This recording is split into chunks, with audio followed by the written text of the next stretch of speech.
PlayStation is king of the video game consoles with big blockbuster exclusive games like God of War, The Last of Us, and the upcoming Spider-Man 2. But for me, their greatest strengths during the PlayStation 4 era are growing into a weakness in the current PlayStation 5 era. It's starting to kind of bore me with their biggest games. Kind of. When it comes to the question of which developer is consistently leading the video game market with regards to development of new IP and consoles, there's little doubt that Sony runs ahead in that department. The PlayStation 2 is the best-selling console of all time, and every PlayStation console has consistently outsold their direct Xbox counterparts for every generation. Nintendo stands up there alongside them in success with their consoles and portable handhelds, but they haven't cared to be direct competitors in the console wars for a long time, opting to go their own route that's been as promising as ever with the Nintendo Switch. PlayStation's bread and butter towards their success for the last 10 years have centered around consistently producing big-budget, highly marketable AAA games that set the standard for the industry in narrative presentation, visuals, and action. Jim Ryan, CEO of Sony Interactive Entertainment, is one of the leaders behind the current PlayStation brand and strategy with their consoles. Much of the current success and state of PlayStation can be attributed to his work. He's set to retire in the next year, so this video is meant as an analysis of PlayStation's success, but also a critique. I can't help but feel that Sony has been coasting along for a bit. I think the PlayStation brand is starting to become a bit diluted and sanded down. The greatest attribute to PlayStation's success are their big exclusive releases,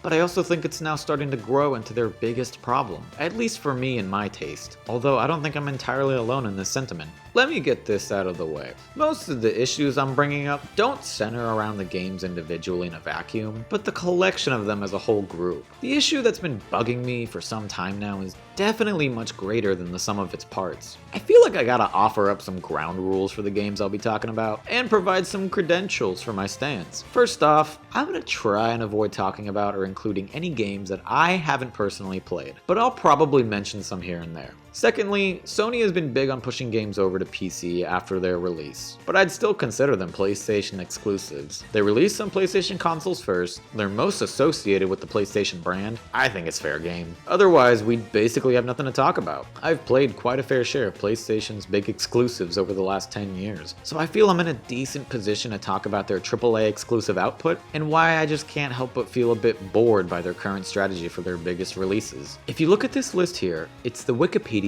best-selling PS4 games for the entirety of that console's lifespan. Just to simplify things a bit, let's take a look at the top 8 games. We could look further ahead, but then the list starts filling in with less exclusives, and the top 8 is almost entirely exclusive releases. And that's a good thing for PlayStation. The faces that I think of first when I think of the PS4. I'll highlight all the games I finished in green triangles, and all the games I've played but didn't finish in pink squares. All of the blanks are games I've never played. I've dabbled in a good number from this small list. Let's cross out any multi-platform games, so that removes The Witcher 3. 7 games that are the best-selling PS4 games, all of them exclusive, and that's a really good outcome for PlayStation. Whatever their strategy is, it's clearly working. So what's the problem? Well, do you see it yet? Here, let's do a little tiny experiment. Let's just do a little Control F magic, and that's my problem.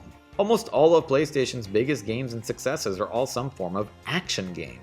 Even if we were to be able to be more specific with our search and change it to action-adventure, that would only rule out Horizon Zero Dawn, which would classify it as a role-playing game. Hey, I didn't really finish the game, so I can't definitively say for myself, but that game feels just as much action-adventure as does God of War and Spider-Man, but I'm getting sidetracked. This whole monotony with the game genres, or consistency, if you want to go with a more positive word, is a bit of a disappointment, because it makes it feel like PlayStation developers only know how to make one type of game. That's an exaggeration, but it's a shame that so many wonderful games lose a little bit of their identities and personalities because they can't all help being grouped together in the same category. Having a chocolate pie sitting in front of you looks amazing, but that chocolate pie loses its charm when it's sat right next to 6 others. The quality of the pie itself hasn't changed, but my eyes gloss over it because it's not as special anymore. It's a shame because it makes it even harder to be excited for the next big thing, like Spider-Man 2, which is set to release in just under a month. I think there's actually a couple of good reasons for these games being in the top sellers, and it's not because PlayStation devs don't know how to make other types of games. Jim Ryan is smart and knows how to market a game. He, along with the other higher-ups at Sony, are the ones who approve what games get made and when they get made. They know what games should have a higher marketing budget versus smaller games that aren't as important for giant sales. This allocation of resources results in many action-adventure games being given more attention that results in them regularly dominating the sales charts. If you throw money at a project, especially for a property like Spider-Man or God of War, you'll see that investment back and looking nicer than ever in your wallet. Having played a good chunk of PlayStation's games, I can say that many of their games are meant to be super approachable to many types of gamers, even people who've never played a game before. The visuals are all very cinematic and striking. The games all start with a focus on narrative introductions before gradually moving on to introducing gameplay mechanics, and on top of all of the accessibility and difficulty options, the games all have a little bit of a habit of treating the player like they're kind of dumb, with plenty of tutorials and in-game hints that make sure the player is never lost in the early hours of the game. I'll give them a pass though with that, since approaching player engagement is difficult for game developers. They don't want any new players to feel left behind, resulting in moments that can feel kind of repetitive and hand-holdy if you've played many of them.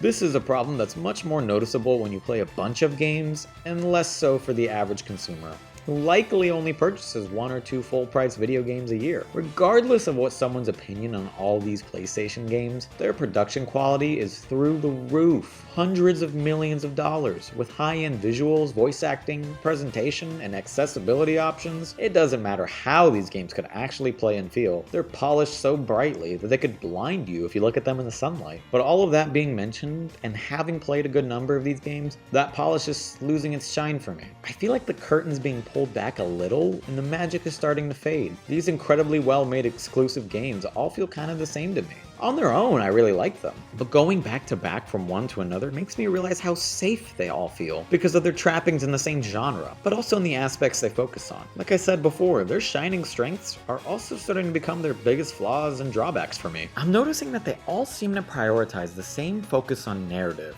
Obviously, there's nothing inherently wrong with that, but they all somehow feel like they're following the same narrative beats. There doesn't seem to be an attempt to deliver the narrative in a new, out-of-order type manner, like something that Hades accomplishes with its excellent roguelike structure and characterization. The narratives for most PlayStation exclusives are also never subtle or left to some form of discovery, like Outer Wilds or Return of the Obra Dinn. They're in-your-face, straightforward roller coasters. If you missed a plot beat or misunderstood something, it's because you just weren't paying attention. It leaves me wondering if some other approach to storytelling could work within these traditional action-adventure games. There seems to be less of a push towards more linear experiences for action-adventure games, especially among Sony's exclusives. If we take a look back at the previous list and highlight all of the games with an open world or semi-open world structure, we see that over half of the list is like that, with the only exceptions being Naughty Dog's games. Side note, personally, I would totally count God of War as semi-open world. There's areas to explore, revisit, optional areas with optional challenges. Once the game ends, you're free to continue playing and discover new things. You may not consider it open world, that's cool, but I think we can agree that it definitely doesn't fall under the same linear category that Uncharted and The Last of Us do. Open world games are incredibly popular with more casual audiences. Think of the success of Rockstar's biggest, like Grand Theft Auto and Red Dead Redemption. So it's no surprise that this trend follows with PlayStation's big boys as well.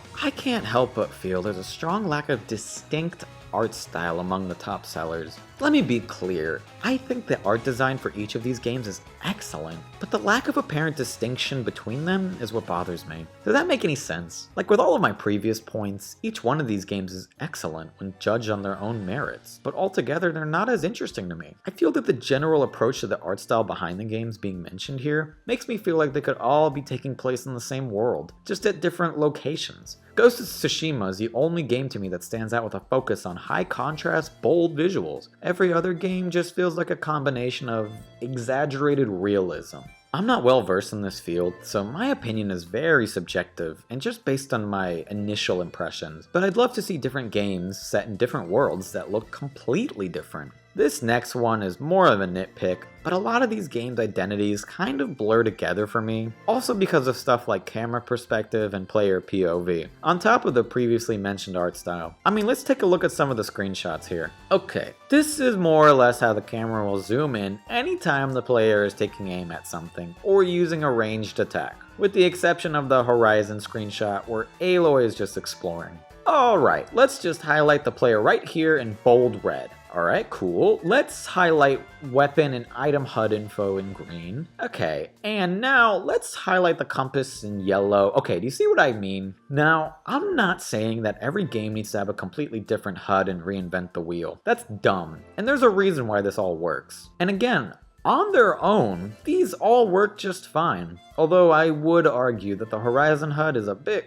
cluttered and ugly for my personal liking. I'm just saying that I'm just bored looking at it. My eyes kind of gloss over, you know? Here's another fun experiment. Can you tell which of these are from God of War and which are from Horizon? I'll give you a hint. There's none from God of War. And these are from Uncharted 4 and The Last of Us. I think it all stings a bit more when you remember that God of War used to have a completely different approach to its gameplay and camera, before it decided to be The Last of Us, Kratos and Boy. I mean, look at this. Even Kratos' regular movement animation out of combat looks just like Joel's animation to me. This has always bugged me a little ever since I first noticed it. This isn't a dig at the change in direction. Cory Barlog was the director for God of War 2 and 4. If he felt like this was the right move, then he's got the credentials and the know-how to back up that decision. It's just a bit lame to me that in the end, it kinda makes God of War feel less like its own thing, and more of just another super amazing, well-crafted PlayStation game that Lorenzo likes to bitch about. Hey Sony, you're welcome to use that in your Game of the Year editions with all the reviews on the cover. I think to most people this is a non-issue. Man, that's totally fair. I'm sure this all works for a very good reason, but I just can't help but find the games a bit more boring as a result. And again, this is taking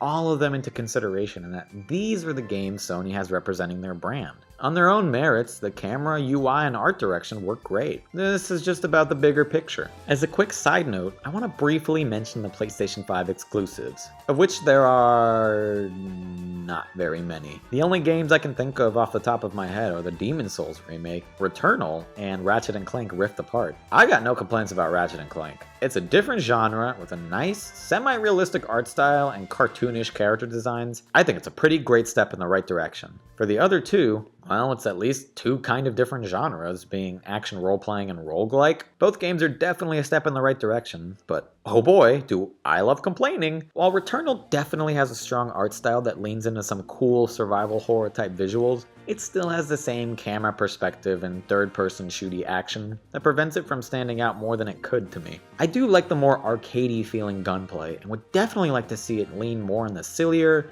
goofier, free-flowing direction. Meanwhile, Demon's Souls looks absolutely gorgeous, there's no doubt about that. However, I've seen fans of the original mention that the remake kind of washes away the more unique and grimy art style of the original for a cleaner, more modern look. And I can definitely understand where these complaints are coming from. I've heard a lot of fans saying the Demon's Souls remake is too blue. These games are a step in the right direction, especially when it comes to the narrative cinematic department too, since Returnal features non-linear storytelling, and Demon's Souls' narrative is told through subtle world design and discovery. But they're still locked to this third-person action format that constricts them into this neat little PlayStation package. It'd be nice if there were a bit more diversity in the top sellers for Sony's brand, and I've got examples of that in mind. If we took a look at the Nintendo Switch's top sellers, we can see immediately just how much more diverse Nintendo is with their genres. They have years and years of history and franchise building, so it's not a fair one-to-one comparison.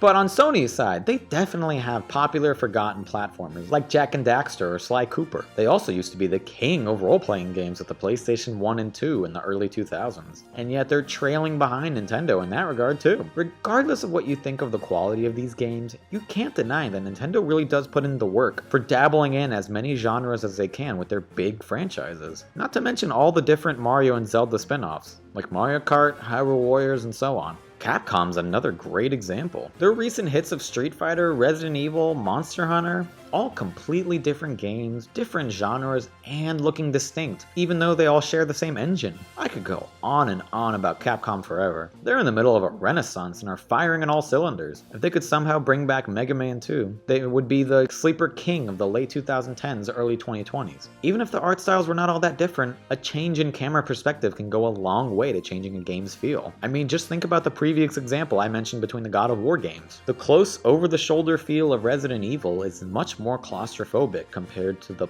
pulled back, action-focused camera from Monster Hunter, letting you take in all of the details of the monsters while constantly reminding you of how small you are compared to your hunts. And of course, neither of them do what Street Fighter does, a classic 2D fighting game camera. These little differences go a long way in adding distinction to games, something that I think PlayStation as a whole is lacking with their biggest titles. Nintendo and Capcom's pie selection is excellent and makes me want to try all of them. So is there a solution to this?